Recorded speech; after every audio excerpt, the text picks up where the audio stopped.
कुछ इम्पोर्टेंट है।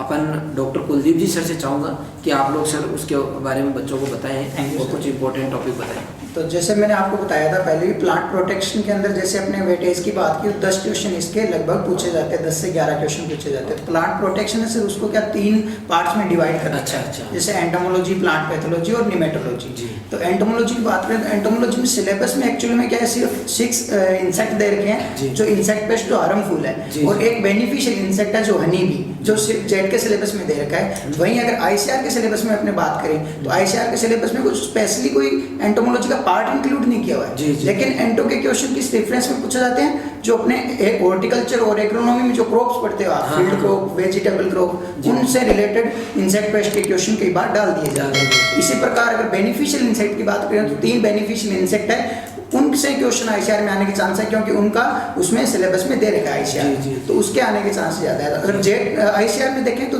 लगभग 3 से 4 क्वेश्चन आने के चांस है प्लांट प्रोटेक्शन से। वहीं अगर सबसे ज्यादा इंपॉर्टेंट ये पार्ट किसके लिए बन जाता है, जेड के लिए। जेड के एग्जाम में इसके लगभग 10-11 क्वेश्चन पूछे जाते हैं। इसमें सबसे पहले अगर अपने बात करें एंटोमोलॉजी, तो एंटोमोलॉजी में जैसे अपने देखा कि इसके अंदर अपने इंसेक्ट पेस्ट दे रखे हैं। इंसेक्ट पेस्ट वैसे मोस्टली 6 इंसेक्ट पेस्ट इनके दे रखे हैं जो हार्मफुल है, बट उसके अलावा भी एक बार क्वेश्चन आ गया बेर की फ्रूट फ्लाई का। बेर की फ्रूट फ्लाई इनके जेड के सिलेबस में नहीं दे रखी, लेकिन कहाँ दे रखी है, 12th के सिलेबस में दे रखी है, तो वहां से वो क्वेश्चन पुट हो गया।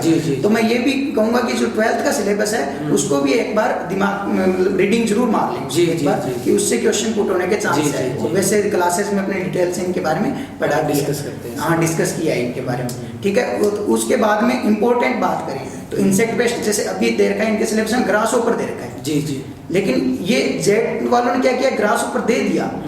बच्चे कंफ्यूज होते हैं कि ग्रास ऊपर और लोकस्ट एक है, यानी टिड्डी और ग्रास ऊपर एक है, जबकि टिड्डा और टिड्डी दोनों अलग अलग है। टिड्डा बोलते हैं ग्रास ऊपर, जिसको अपने फड़का बोलते हैं, ठीक है, और टिड्डी होती है वो लोकस्ट होती है। अब इंपोर्टेड पेस्ट कौन सा बन गया, लोकस्ट बन गया।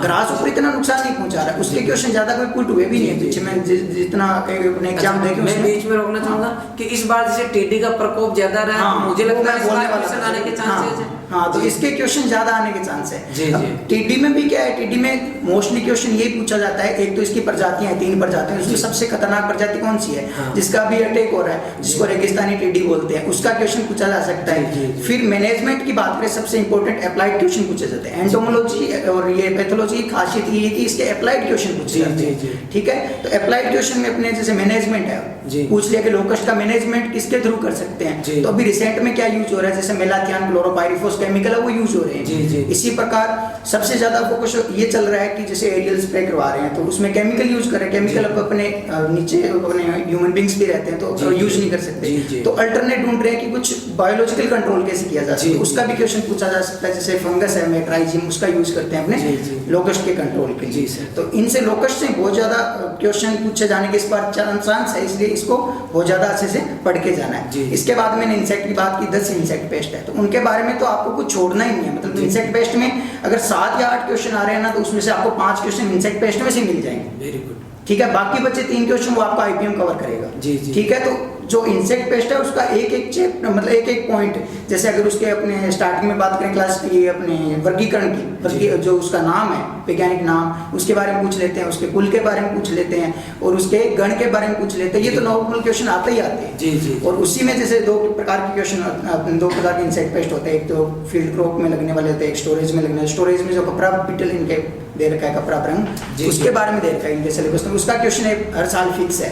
एक क्वेश्चन टर्माइट में फिक्स है, दीमक है, दीमक का एक क्वेश्चन पूछा जाता है, और वो क्वेश्चन फिक्स है, वो भी दीमक का क्वेश्चन पूछा जाएगा, क्वेश्चन भी फिक्स है, वही पूछा जाएगा कि दीमक के अंदर सेलुलोज के पाचन के लिए कौन सा एक होता है, जो ट्राइकोनिफा प्रोटोजोआ है वो पाए जाते हैं कहाँ पर, आहार नाल में, ठीक है। ये क्वेश्चन पूछा जाता है। इस क्वेश्चन को आप बदल के पूछ सकते हैं, प्रोटोजोआ कौन से पार्ट में पाया जा सकता है, या जो अपने इंसेक्ट्स के अंदर होता है सेलुलोज के डाइजेशन के लिए क्या हेल्प करता है, ऐसे क्वेश्चन दीमक के पूछे जा सकते हैं। उसके बाद में इंसेक्ट में ही बात करें अपने लाइफ साइकिल से क्वेश्चन पूछे जाते हैं। लाइफ साइकिल में पूछ लिया कि इसके अंडे किस प्रकार के होते हैं, अंडे कौन से भाग पर दिए जाते हैं पौधे के, और उसके बाद में जो उसका नुकसान पहुंचाने वाली अवस्था है, ये क्वेश्चन पूछा जाता है हर इंसेक्ट का। लगभग कोई हर एग्जाम में एक आधा इंसेक्ट उठा लेंगे, उसके बारे में पूछ लेंगे कि इसकी जो लाइफ साइकिल है, जीवन चक्र है, उसकी कौन सी अवस्था पौधों में नुकसान पहुंचाती है। ये क्वेश्चन हर बार हर इंसेक्ट का पूछा जाता है। तो ये तो आपको डिटेल में पढ़ना ही पढ़ना है, इंसेक्ट का कोई पॉइंट छूटना ही नहीं चाहिए कुल मिला के, ठीक है। उसके बाद में क्वेश्चन आ जाता है कि प्यूपावस्था कहाँ पर होती है, कहीं की जमीन में होती है, कहीं फल के अंदर होती है, कहीं की तने के अंदर होती है। तो ये जो 10 इंसेक्ट है, इनको तो आपको गोद के पी जाना है, इनके कोई चीज मिस होनी नहीं चाहिए। और सबसे बड़ी गलती क्या करते हैं बच्चे कि एंटोमोलॉजी है, इसके तो हमें केमिकल के नाम नहीं याद होते, इसमें हमें साइंटिफिक नाम नहीं याद होते, तो क्या जो छोड़ देते हैं, क्या करते हैं छोड़ देते हैं। तो उससे क्या होता है, आपके कम से कम 7 या 8 क्वेश्चन। फिर बात आती है प्लांट पैथोलॉजी की। अब प्लांट पैथोलॉजी में बात आई तो बोलते हैं इसके भी वही साइंटिफिक नेम, रोग कारकों के नाम आपको याद करने, बोले ये याद नहीं होते। फिर फंजीसाइड आते हैं, एंटीबायोटिक्स आते हैं, उनके नाम याद नहीं होते, वो स्किप कर देते हैं। और क्वेश्चन ही डायरेक्ट वहीं से पुट होते हैं। जी, क्वेश्चन डायरेक्ट वहीं से पुट होते हैं। वापस आते हैं अपने एंटोमोलॉजी में, तो आईपीएम का पार्ट बचा। आईपीएम के पार्ट में से डायरेक्ट एप्लाइड क्वेश्चन पूछे जाते हैं। जनरली क्वेश्चन पूछे जाते थे केमिकल कंट्रोल के, रासायनिक नियंत्रण। तो उसमें केमिकल्स के नाम है, वो नाम कैसे पूछे जाते हैं कि कौन सा केमिकल कौन से ग्रुप का है, अलग अलग ग्रुप्स है इसके अंदर, उन ग्रुप्स का वो रिलेटेड है, आपको याद रखना है कि ये केमिकल इस ग्रुप का है, ये केमिकल इस ग्रुप का है, इस हिसाब से। और मैनेजमेंट में 10 इंसेक्ट है, उनके बारे में सिर्फ पूछा जाता है।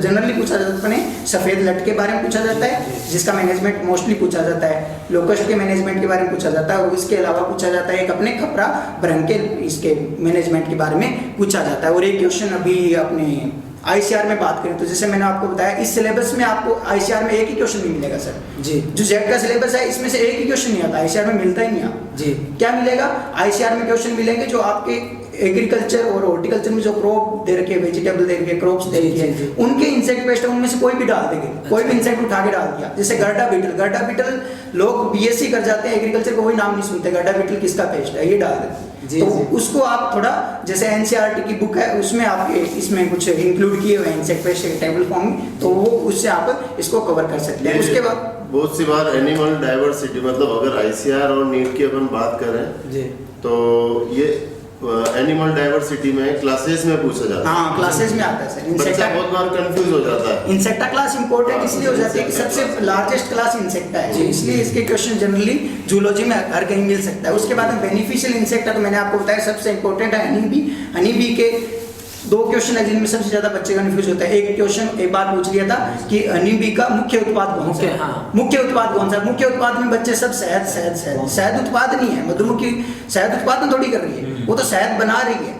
मुख्य उत्पाद है उसका मोम, जो छत्ता बनाती है, वैक्स है जो, वो उसका मुख्य उत्पाद है। ऐसा क्वेश्चन पूछ लिया एक बार, ठीक है। इसी प्रकार एक क्वेश्चन पूछ लिया कि मधुमक्खी का सबसे महत्वपूर्ण जो आर्थिक महत्व वो क्या है, बच्चे बोले शहद उत्पादन। शहद उत्पादन नहीं है, क्या है, परागण है। क्योंकि प्रकृति में 98% या 99% बोल सकता हूँ परागण कौन करती है, मधुमक्खियां, ठीक है।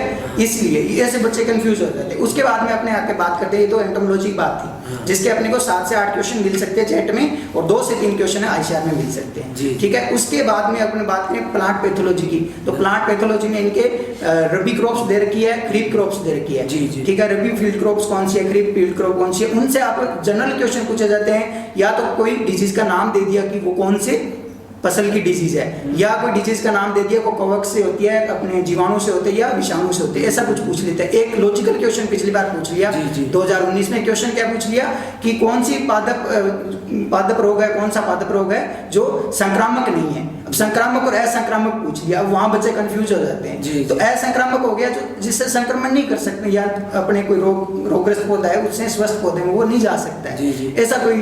तो जैसे जितने भी रोग कारकों से उत्पन्न होने वाले रोग है वो सब किस में जाएंगे, वो संक्रामक रोग हो गए। और जो अपने बिना रोग कारकों, जैसे कोई वातावरण के कारण हो रहा है, कोई न्यूट्रिएंट की कमी से हो रहा है, वो सब असंक्रामक रोग हो गए। तो ये लॉजिकल क्वेश्चन भी कई बार पूछे जा सकते हैं। इसलिए इसमें पैथोलॉजी में घबराने की जरूरत नहीं है। याद क्या रखना है पैथोलॉजी में, लास्ट में अभी जैसे एग्जाम डेट पास में है तो अपने को ज्यादा फोकस रखना है कि एक तो रोग कारक आपको याद रखने कौन सी, एक तो पहले तो सबसे पहले बीमारी याद रखनी है कौन सी फसल की है। उसके बाद में आपको याद रखना है कि कौन सी बीमारी है वो कौन से रोग कारक से होती है, उस रोग कारक का आपको अपने नाम याद रखना है, जो साइंटिफिक नेम है वो उसका पूछा जाता है, वो आपको याद रखना है। इसके अलावा वो कोई डीपली क्वेश्चन इससे नहीं आता है। इसके बाद में कुछ केमिकल्स है, जैसे मैंने अपने क्लास में डिटेल से पढ़ा है, अगर आपने क्लास अटेंड किया तो उसमें जो केमिकल्स है उनसे क्वेश्चन डायरेक्ट इतना आता है कि ये केमिकल अपने फंजीसाइड है या अपने एंटीबायोटिक है या इंसेक्टिसाइड है, ऐसा क्वेश्चन पूछा जाता है। एक लॉजिकल क्वेश्चन ये बनता है प्लांट पैथोलॉजी में, जो वायरल डिजीज होती है, जो वायरस से जो डिजीज होती है उनका मैनेजमेंट कैसे किया जा सकता है। तो उनके मैनेजमेंट के लिए कोई वैक्सीन तो आती नहीं है प्लांट में,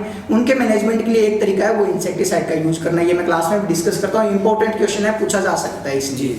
उसके बाद में निमेटोलॉजी की बात आती है, बहुत छोटा सिलेबस है, उसका लगभग एक बार क्वेश्चन पूछा गया शायद अभी तक, बट अपने सिलेबस में अपने को उसमें ध्यान में रखना है थोड़ा कि इसका क्वेश्चन पूछा जा सकता है। उसमें सिर्फ आपको निमेटोड्स के जो 3 डिजीज है उनके बारे में आपको ध्यान में रखना है और उनके रोग कारकों के बारे में आपको ध्यान रखना है। तो ये छोटा सा सिलेबस है लेकिन इसका वेटेज बहुत ज्यादा है, इसलिए इसको स्किप नहीं करना है। अगर इसमें आपने पकड़ बना ली तो आप बहुत ज्यादा अच्छा स्कोर कर सकते हैं और यही आपके रिजल्ट को डिसाइड कर सकता है। बहुत बढ़िया। कुल मिला के पूरी एंटो और पेथो को सर ने पॉइंट टू पॉइंट क्लियर कर दी है, कौन सी चीज़ें इंपॉर्टेंट है, किस पे स्पेशली ध्यान देना है। और आपने इस पूरे मंथन में ये तो निचोड़ निकाल लिया होगा कि रॉयल इंस्टीट्यूट के अंदर सिलेबस में एक एक पॉइंट पे जो है ध्यान दिया जाता है और हर स्टाफ ये भी ध्यान रखता है कि अगले साल कौन सा क्वेश्चन आने की पॉसिबिलिटी है और लगभग जो ये लोग बताते हैं उनमें से ही बैठते हैं, क्योंकि एनालिसिस करने पे ये आइडिया लग जाता है कि किसको छोड़ना है किसको करना है। यहाँ हर एक चीज को बहुत डीपली पढ़ाया जाता है और लॉजिकल इस तरीके से लगाया जाता है कि क्या इंपॉर्टेंट बन रहा है। इसीलिए जो है एक नॉर्मल से नॉर्मल बच्चा बेस्ट से बेस्ट एग्जाम में दे पाता है। उसके पीछे मैं हर बार बोलता हूँ कि सिलेक्शन के पीछे क्या कारण, तो पहला कारण मैं ये बोलता हूँ स्पष्ट कि स्टाफ कारण है। तो अब आपके शायद समझ में आ गया होगा ये।